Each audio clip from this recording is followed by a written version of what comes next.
I'd like to go ahead and call this meeting to order and welcome you to a meeting of the College Station Independent School Board of Trustees. We are elected at large to represent the interest of our community and our state in educating our students. Our mission for our students in this district is success each life, each day, each hour. We adhere to all pertinent laws, policies, and procedures in posting agendas and conducting our meetings. The detailed agenda information was made available to us at least 72 hours in advance. We have all come to this meeting informed and prepared.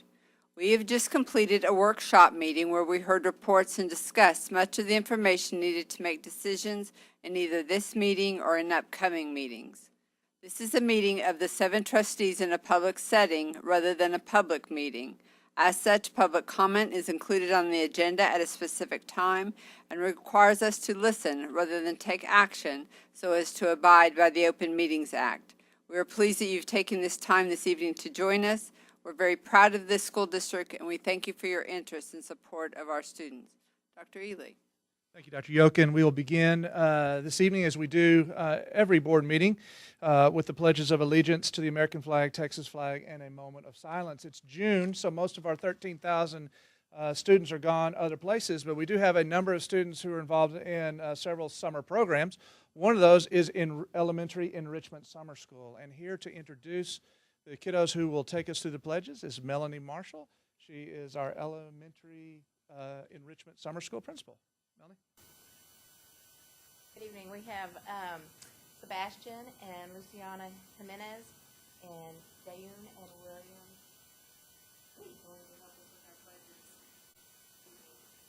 Okay, thank you. The flags are back there, and you're going to need to speak loud. Who's going first? Yeah.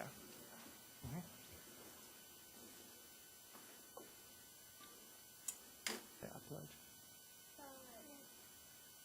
pledge allegiance to the flag of the United States of America and to the republic for which it stands, one nation, under God, indivisible, with liberty and justice for all. Honor the Texas flag. I pledge allegiance to thee, Texas, one state, under God, one and indivisible.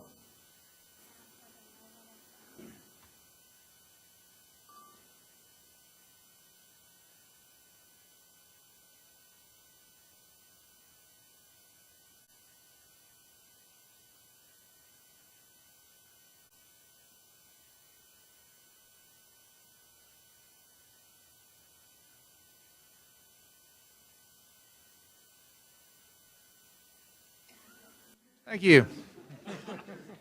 Hey, you guys. Stand up there.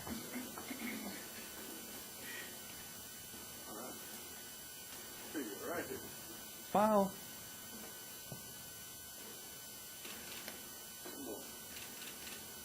Thank you all so much.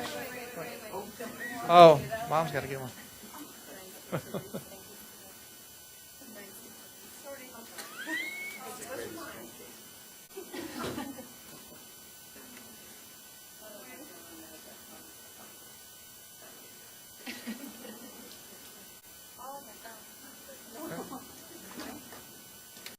Great, thank you. And we have no recognitions this evening.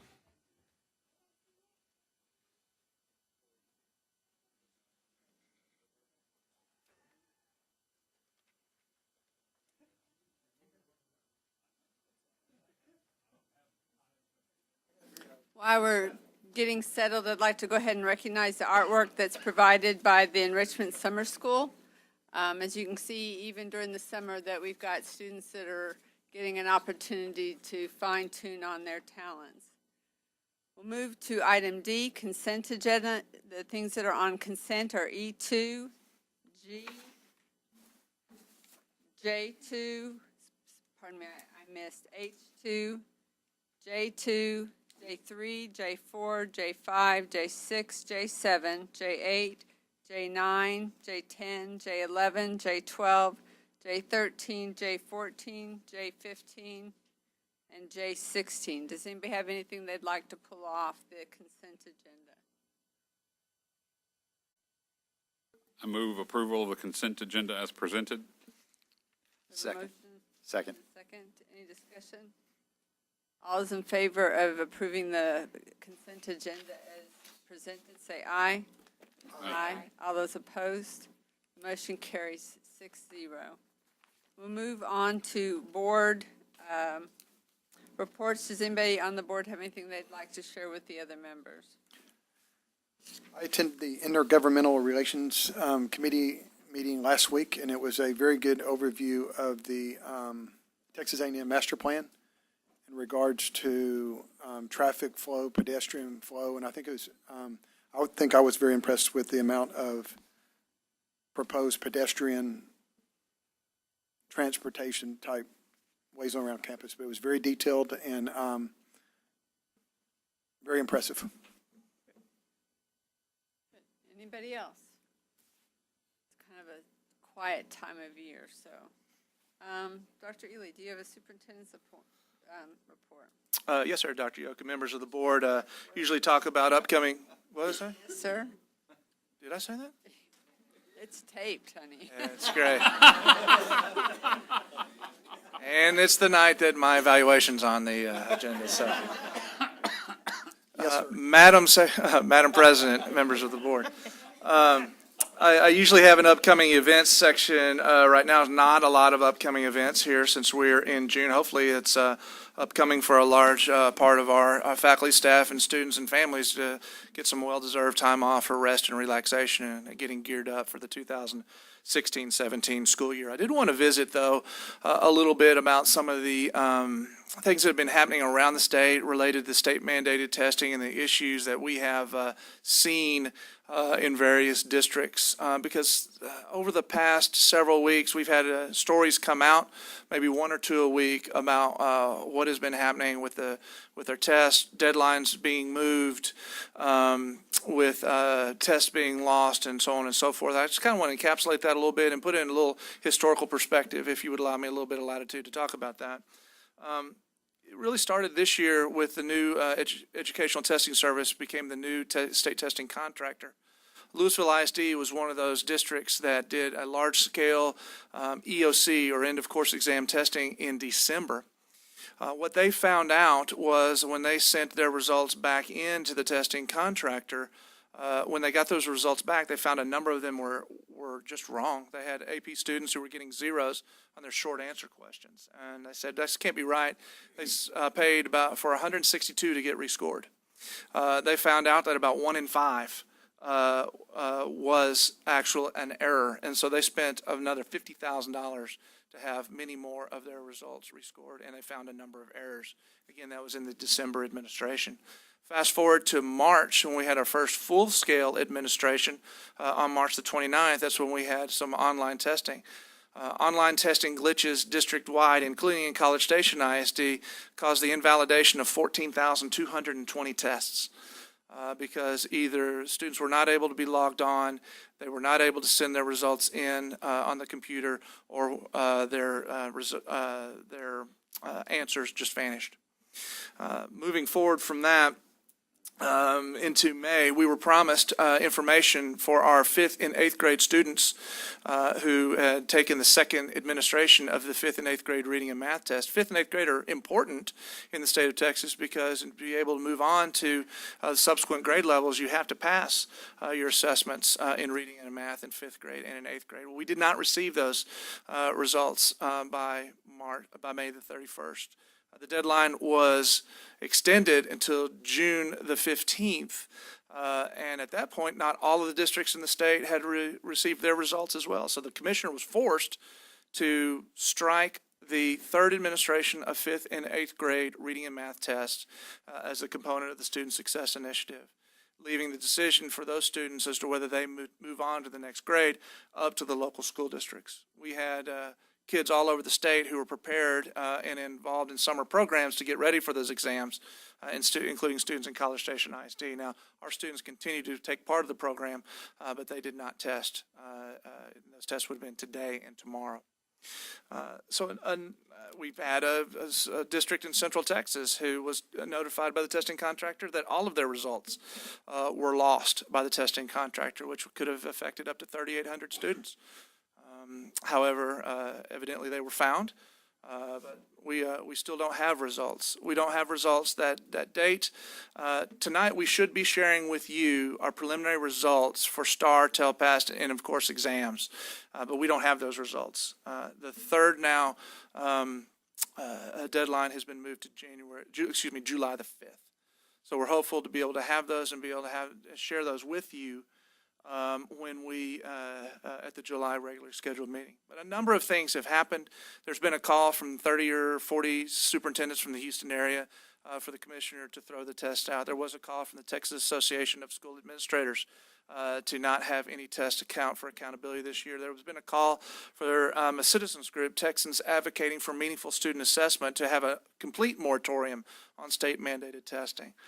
And I don't know what the commissioner's going to do. He's got a very big decision on his hands, and we've got really, to say it lightly, a very undesirable situation we have in regards to state mandated testing here in Texas.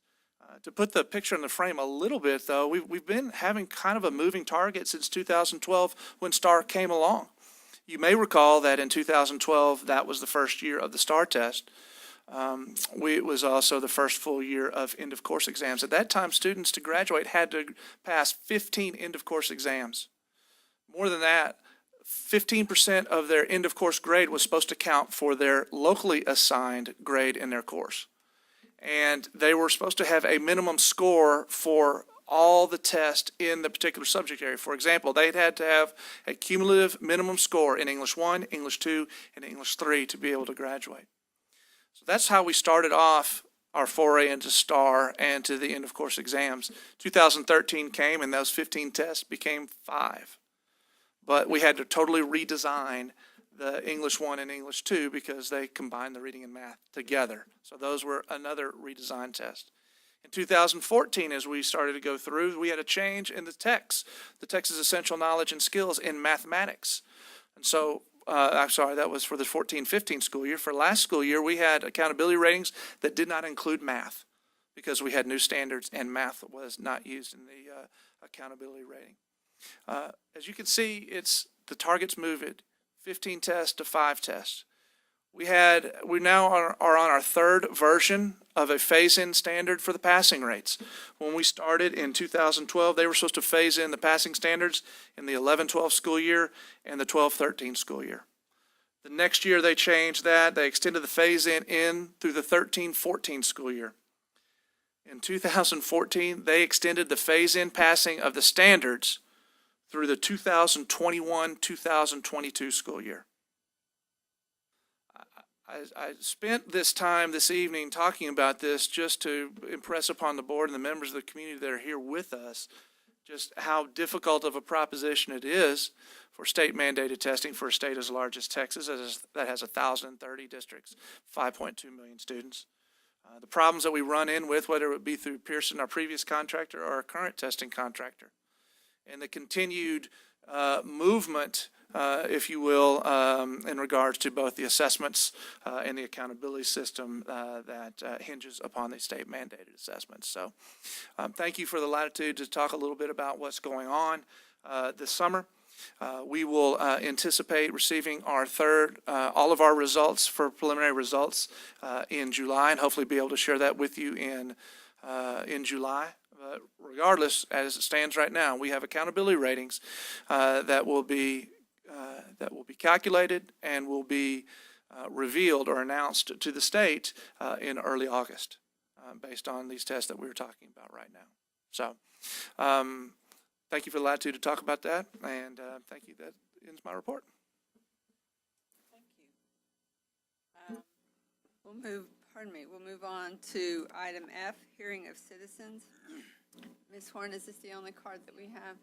Okay, and I'd like to invite Deborah Ling to come up and visit with the board, and just to reiterate the the process that you'll be given 3 minutes to discuss your contact, and Ms. Horn will be the one who will let you know if your time were to go off. You're welcome to come over here, but I did want to let you know I won't be saying if your time's up, she will be. Thank you very much. My name is Deborah Ling, and I live at 15137 Post Oak Bend. Thank you for the opportunity to share my concern. I apologize for reading, but due to time constraints and my nerves, it is best. We have 3 boys, and the issue I would like to address pertains to the final exam exemption policy at the high school. I have noticed that the policy has changed over the last several semesters, which is a positive trend, but it should go one step further so that all medically excused absences do not negatively affect a student's ability to exempt finals. Last August, our 15-year-old son was diagnosed with a chronic autoimmune disease. Over the months to follow, as his health continued to deteriorate and he was not able to achieve remission, we made the very difficult decision to start him on an intravenous medication infusion that have potentially life-threatening side effects. These infusions are scheduled every 6 to 8 weeks and involve driving to Texas Children's Hospital in Houston for the day. These appointments entail him taking a pre-medication to help lessen the chance of a reaction, several needle IV sticks to get the IV started before, and then we have to wait for 3 to 4 hours while the medication is administered through the IV before we start the drive back home. The reason I am saying all of this is that if he could, he would not choose to go through this every 1.5 to 2 months, nor is he purposely doing this so that he misses school. Medical absences are typically not a choice, but are necessary. As the policy is currently written, these all-day absences count against a student being able to exempt, even if the student's grade would have allowed him to. In addition, the current policy allows a student with a B average who is in ISS for 3 days to be able to exempt, but punishes a student with a B average that has 3 excused medical-related absences by not allowing that student to exempt. If a student is able to maintain an AB average despite missing class, should they not be rewarded for being able to do so and be allowed to exempt a final? According to the Journal of the American Medical Association, over the last 20 years, chronic health conditions among children in the U.S. have risen from 12% to over 26%.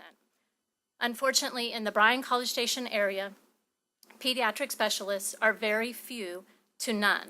Hence, a drive to Temple, Austin, or Houston is necessary for these students just for a simple doctor's appointment. I will reiterate that common sense suggests that medically excused absences should not negatively affect a student's ability to exempt a final. Thank you very much for your time and consideration in this matter. Thank you, Ms. Ling.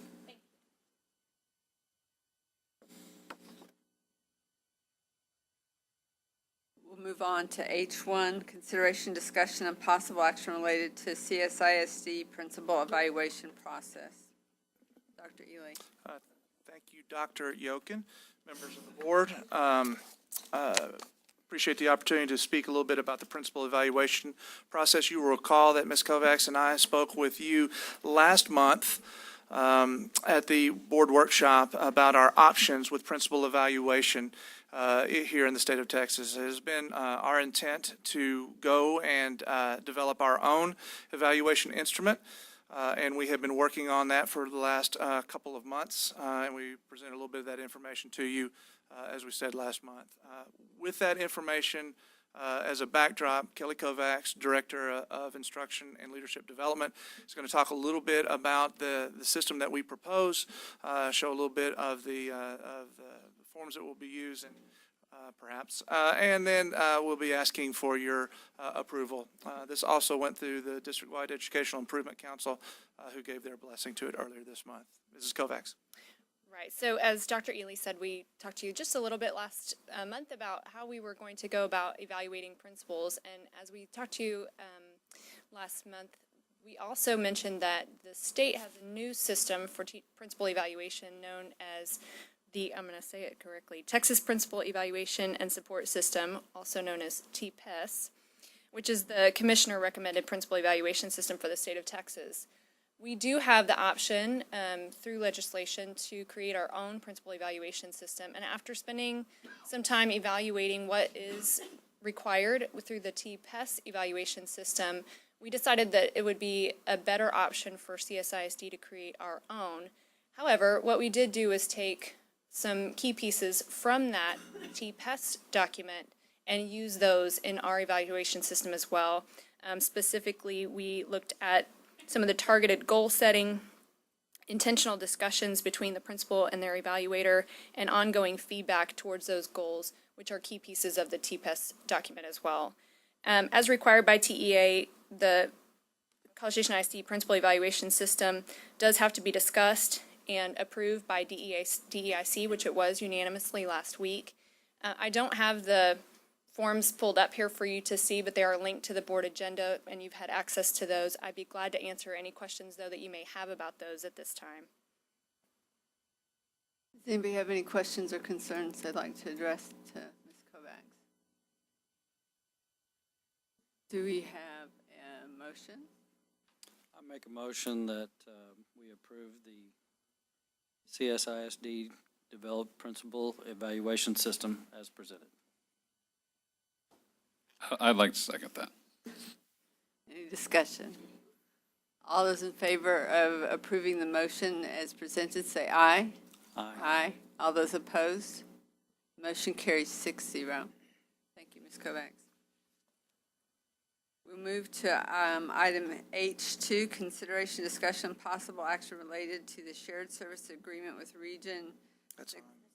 Oh, sorry. Well, I just wanted to read that one out loud. Okay. You are just really pushing me today, aren't you? That was her. Oh, that was her, okay. Okay. I1, consider approval of new administrator contracts as recommended by the superintendent of schools, Dr. Ely. Thank you, Dr. Yokin. It's my pleasure to recommend to the Board of Trustees the contracts for several administrators, most of whom are new to College Station ISD.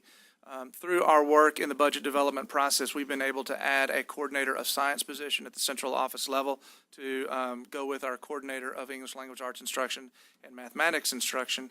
And we are pleased to recommend Amanda Gibson, who's been a third grade teacher at Forest Ridge Elementary for a number of years, to fill that position. We have a position as an assistant director for special services. That's Lindsay Fuentes. She's coming to us from Irving ISD. She is coming as a result of Deanna Clemens' departure, her family moving to the Austin area. So we're excited to welcome Lindsay to our family. And then we have 3 assistant principals coming from out of town to fill positions at A&M Consolidated High School. We recommend Robert McKeever, who is coming to us from Hebron High School and Louisville ISD. And we, at A&M Consolidated Middle School, we have Sabrina Pomales, who's coming from the Woodlands 9th Grade Center in Conroe ISD. And College Station High School Assistant Principal Chris Southern, who's coming to us from, now I'm blanking, Frisco ISD. Thank you very much. Filling positions that are open at those campuses. Our final recommendation is basically a reclassification of Jeremy Stewart's position from Dean of Students to Assistant Principal. That is an administrative position, so it does require board action for him to assume that position. So it is my recommendation that the board accept these 1, 2, 3, 4, 5, 6 administrators and their assignments as presented. I'd love to answer any questions you may have.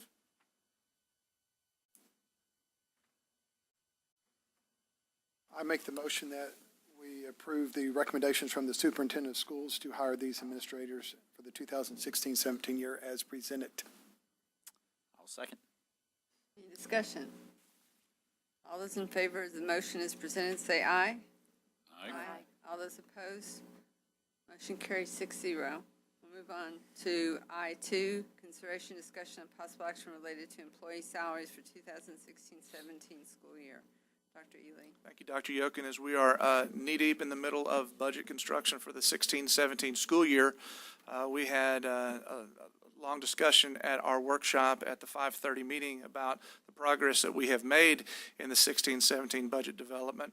One of the key issues, though, that drives spending for the school district has to do with our employee compensation and our recommendation for employee raises for the 2016-17 school year. With the administration's recommendation, Mike Martindale, Deputy Superintendent for Business and Operations, will fill you in with more details. Thank you, Dr. Yokin, Dr. Ely. It is, as we discussed at our workshop earlier this evening, it is administration's recommendation that we approve a 2.5% increase for all employees, understanding that in that 2.5% is the last year of the phased-in increase of TRS employee contributions of 0.5%. So it's an effective raise of 2% for all employees. So it's administration's recommendation that we approve a 2.5% pay increase for all eligible employees for the 16-17 school year.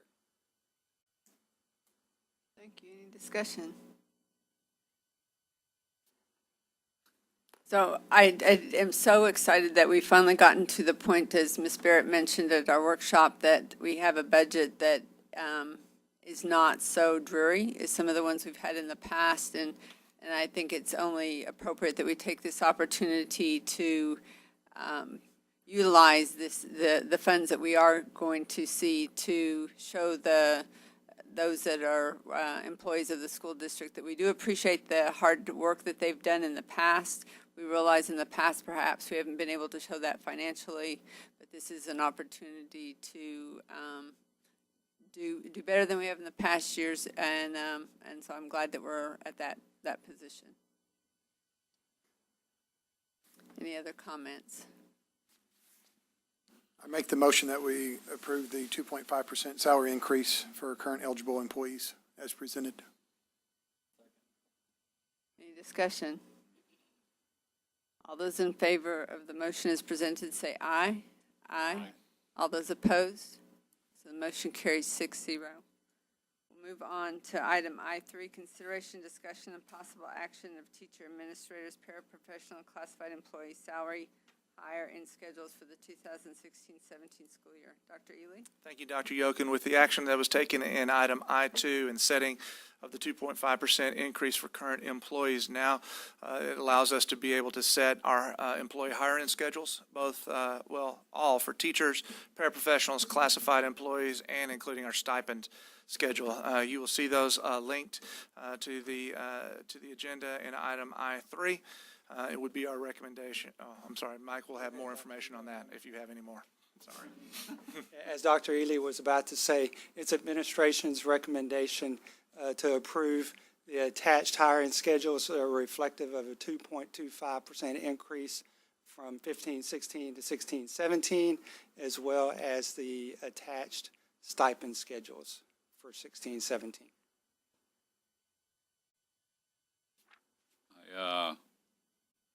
Move approval of the 2016-2017 hiring, salary, and stipend schedules as presented. I'll second that. Do you have any discussion? Well, we're to spend the money tonight. All those in favor of the motion as presented, say aye. Aye. Aye. All those opposed? Motion carries 6-0. So move on to J1, receive investment. Fun is over, guys. Receive investment report for the quarter ending May 31st, 2016. I'm hopeful, though. I'm very hopeful that this is going to be big news. Thank you, Dr. Yokin. The Public Funds Investment Act requires the public review of the investment report every quarter to the Board of Trustees and the community. For third quarter, the quarter ending May 31st, 2016, and the investment report therein, Mr. Martindale will take us through that. Thank you, Mr. Martindale. Is that a penny or a football? It's actually a penny, and it probably, Dr. Yokin, should be half a penny. To be honest with you. I think it got oblongated when he stretched out his clip art. I will say, though, it's much better clip art than historically we have had from these presentations. So Thank you. just FYI. As required by the Public Funds Investment Act, we are required to provide a quarterly report to the board. In addition to that, all district investment officers must be current and up to date on required training. And all investments should be made according to the following objectives in order of priority. That's preservation of principal, liquidity, and yield. And the district is up to speed with all of those requirements from the Public Funds Investment Act. The change in values for the third quarter, which began February 29th and ended May 31st, our initial values were a little over 184 million. Our ending values for the third quarter were a little over 159 million for a change of a minus 25,300,000. The two largest line items of change were the general fund, which went from a beginning balance of $67,628,000 to an ending balance of $49.7 million for a change of $17.8 million during the third quarter. The other line item which had the most change was our 2013 construction fund, which went from $27.2 million to 22.6, a change of a little over $4.5 million. And the exciting news that I know Dr. Wesson has been waiting on all evening, probably since he got here for the board workshop at 5.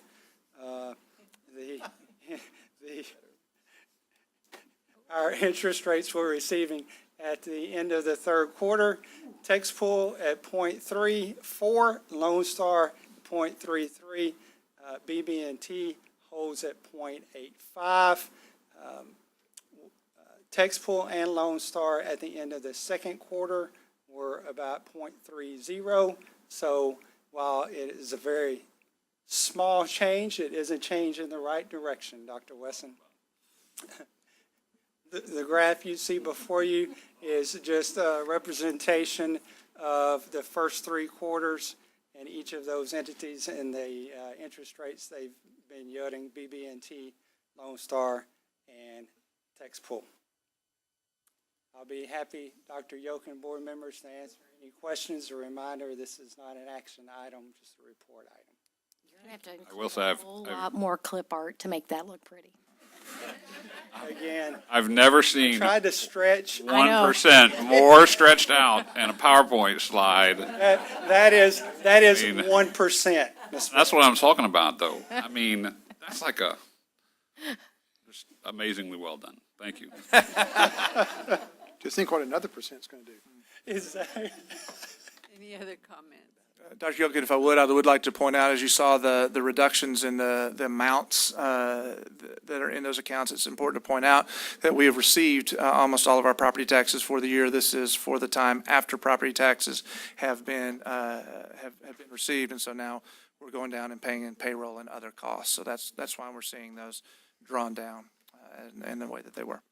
We experienced an increase in the second quarter, and that was because of the last collection of local revenue. Great, thank you for that.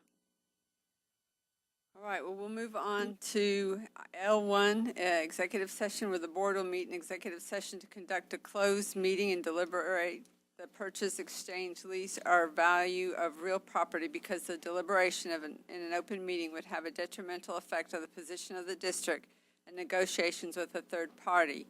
The executive session deliberations will be held pursuant to the deliberations regarding real property closed meeting exemption to the Texas Open Meetings Act as set forth in Section 551.0742 of the Texas Government Code. Once we have completed that item, we will move on in executive session to L2, where we will meet to discuss the superintendent evaluation.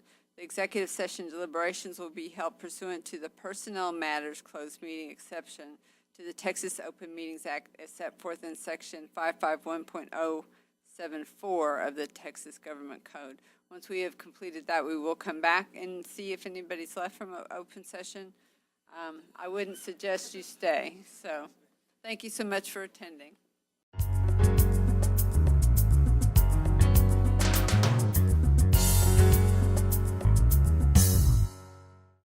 like to go ahead and adjourn this meeting. Thank you all for coming. Thank you all so much.